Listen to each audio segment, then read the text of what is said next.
এই শপথ গ্রহণ অনুষ্ঠানকে 106 দ্বারা সরকারকে রেটিফিকেশন করতে হবে, আপনাদেরকে এন্ডোর্স করতে হবে এবং আপনাদের সেই লেজিটিমেসি ক্রাইসিস যাতে না ভোগেন আপনারা সেই জন্য চতুর্থ তফসিলে আপনাদেরকে সেই একটি বিধান করে স্থান দিতে হবে যাতে ভবিষ্যতে কোনো প্রশ্নের সম্মুখীন না হন। তার জন্য তো নির্বাচিত সংসদ দরকার। আপনারা সংসদ নির্বাচন দিতে দেরি করলে গত একটি অনুষ্ঠানে বলেছিলাম জনগণের সামনে তার যৌক্তিকতা তুলে ধরব। আপনারা কি যৌক্তিকতা তুলে ধরেছেন? আপনারা কি আমাদের বক্তব্য কানে তোলেন? এখনো সময় আছে। আমি মনে করি আপনারা সবার সাথে আলোচনা করে একটি নির্বাচনী রুটম্যাপ প্রদান করুন এবং সেই নির্বাচনী রুটম্যাপ জনগণের সামনে যদি যৌক্তিক মনে হয় জনগণ মেনে নেবে। আমরা বলেছি জুলাই আগস্টের মধ্যে নির্বাচন সম্ভব, তারও আগে ইনফ্যাক্ট নির্বাচন সম্ভব, কিন্তু আমরা কিছু সংস্কার করে, আইনি সংস্কার করে এবং প্রাতিষ্ঠানিক সংস্কার করে নির্বাচনমুখী যে সমস্ত সংস্কার প্রয়োজন সেগুলো করে আমরা নির্বাচনে যেতে চাই। কেউ কেউ বলছেন সংস্কার প্রথমে তারপরে নির্বাচন, কেউ কেউ বলছেন নির্বাচন প্রথমে সংস্কার পরে। বিষয়টি ভুল বোঝাবুঝির কোনো সুযোগ নেই। সংস্কার হচ্ছে একটি ধারাবাহিক প্রক্রিয়া, চলমান প্রক্রিয়া, আজীবন সংস্কার করে যেতে হবে। যতদিন দেশ থাকবে ততদিন সংস্কারের মধ্য দিয়ে আমাদেরকে যেতে হবে। সুতরাং নির্বাচন এবং সংস্কার দুইটাকে গুলিয়ে ফেলা ঠিক হবে না। নির্বাচন হবে, সংস্কার আগেও হবে, পরেও হবে, তারপরেও হবে, আজীবন হবে সংস্কার। সংস্কারের ধারাবাহিক প্রক্রিয়া থেকে সমাজকে কখনো বিরত করা যায় না। সমাজের চাহিদা অনুযায়ী অবিরাম অবিরত আইনের সংস্কার করতে হয় এবং সমাজের চাহিদা মেটাতে হয়। সুতরাং সংস্কার শেষ করে নির্বাচন দেবো এই বক্তব্য সঠিক নয়। আপনারা নির্বাচনের জন্য যে সমস্ত সংস্কার, এখন আইনি সংস্কার প্রয়োজন, আর পিওতে সংশোধনী প্রয়োজন আছে, নির্বাচনে অন্যান্য আইনের সংশোধনী প্রয়োজন আছে এবং তার সাথে সংশ্লিষ্ট প্রশাসন, বিচার বিভাগ, পুলিশ বিভাগ সহ কিছু সংস্কার সংশোধনী দরকার আছে। সেগুলো করে একটি নিরপেক্ষ ভূমিকা রেখে আপনারা নির্বাচনের আয়োজন করুন। আমরা বেশি নির্বাচন করলে কোনো মহল থেকে বলা হয় এত নির্বাচন করেন। আচ্ছা, নির্বাচন না করে কি করব আপনারাই বলে দেন,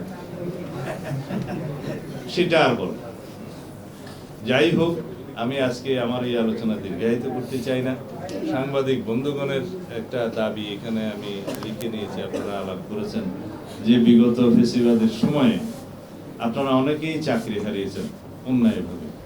আপনাদেরকে বাদ দেওয়া হয়েছে রাজনৈতিক পরিচয়ের জন্য, আপনাদের অনেককে বেকার করা হয়েছে।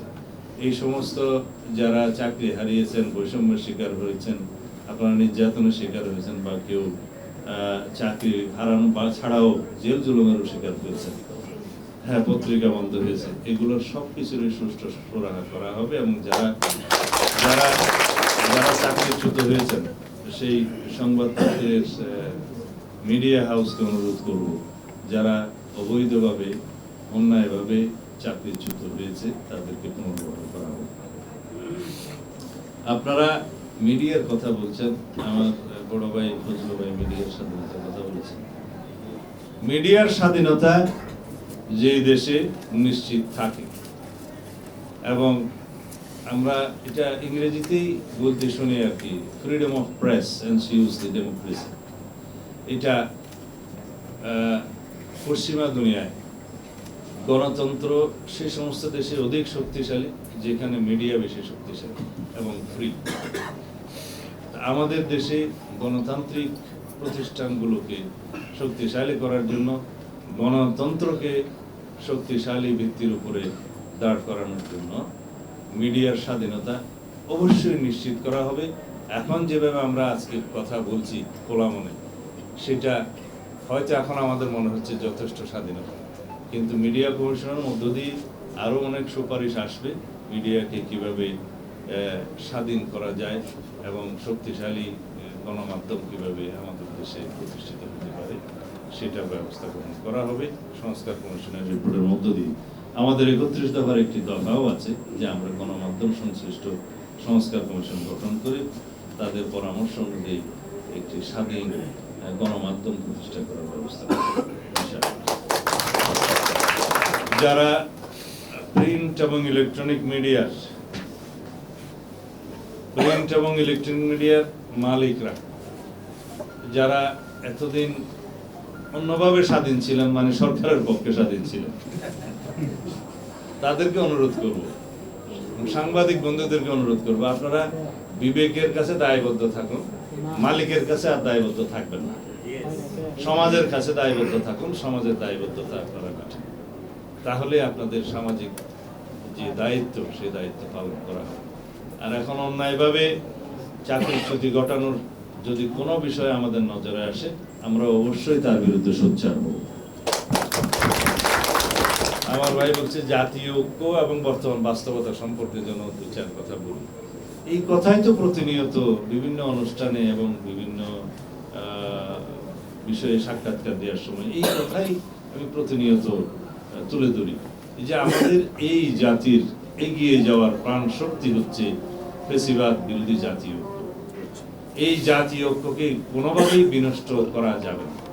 কোন রকমের কোনো ইস্যু সৃষ্টি করে এই জাতীয় ঐক্যে যদি আমরা কেউ ফাটল সৃষ্টি করি, সেটা জাতির জন্য ভয়ানক বিপদ হবে।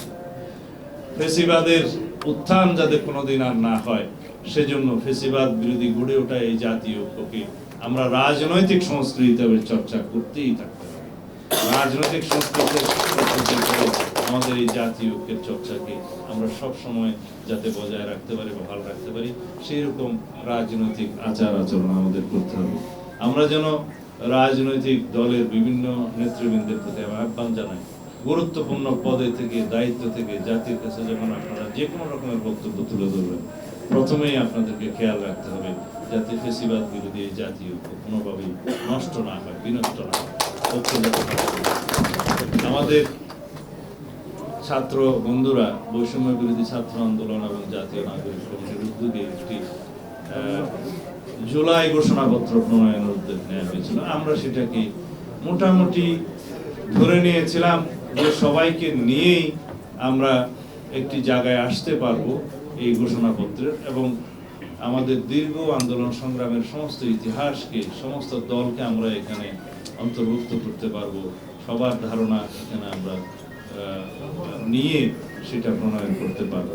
সেটার জন্য আমরা একটা ঘোষণাপত্র প্রণয়ন করেছি আমাদের দলের পক্ষ থেকে, এবং ছাত্ররা একটি ঘোষণাপত্রের ঘোষণা করেছেন। সবকিছু মিল রেখে আমরা এটাকে কিভাবে রাজনৈতিক দলিল হিসাবে শীঘ্র প্রণয়ন করা যায় সেটা আমরা পদক্ষেপ নিচ্ছি, এবং এটার একটা ঐতিহাসিক গুরুত্ব থাকবে, এবং অধিকাংশ এটাকে সাংবিধানিক এবং আইনি এন্ডোর্সমেন্ট বা আইনি বা সাংবিধানিক স্বীকৃতি কিভাবে দেওয়া যায় সেটাও আমরা চিন্তা ভাবনা করছি।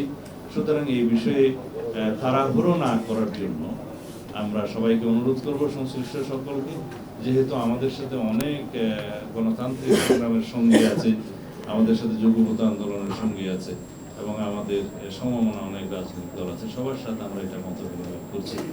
লক্ষ্য একটাই, যাতে জাতীয় ঐক্যমতের ভিত্তিতে আমরা সকল রাজনৈতিক পদক্ষেপগুলো নিতে পারি।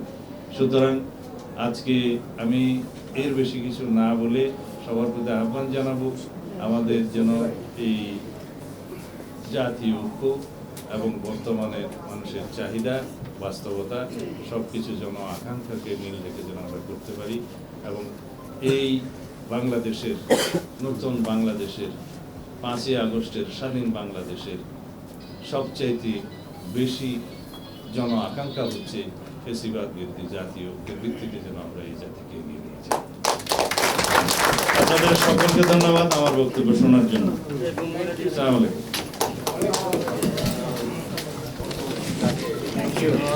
আমি প্রধান অতিথি এবং অতিথিবৃন্দকে ধন্যবাদ জানিয়ে